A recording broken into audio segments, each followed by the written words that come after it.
বাজেটে বড় ঘোষণা, এবার পেনশন অ্যাকাউন্টে অন্তর্ভুক্ত করা যাবে সন্তানদেরও।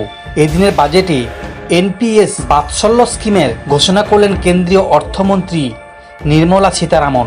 কি এই প্রকল্প, কিভাবেই বা সুবিধা পাবেন এই স্কিমের?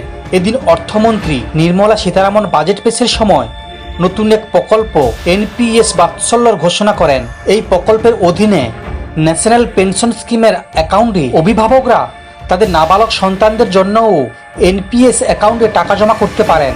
সন্তান যখন প্রাপ্তবয়স্ক হয়ে যাবে তখন বাৎসল্য অ্যাকাউন্ট সাধারণ এনপিএস অ্যাকাউন্টে পরিণত হয়ে যাবে। অর্থমন্ত্রী আরও জানান, সরকারি কর্মীদের এনপিএস স্কিম যে প্রশ্ন উদ্বেগ রয়েছে তাও শীঘ্র মেটানো হবে। এনপিএস কি?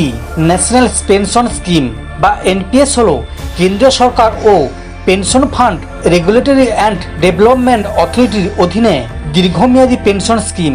এই স্কিমে সরকারি, বেসরকারি, অসংগঠিত কেন্দ্রের কর্মীরা টাকা জমা রাখতে পারেন।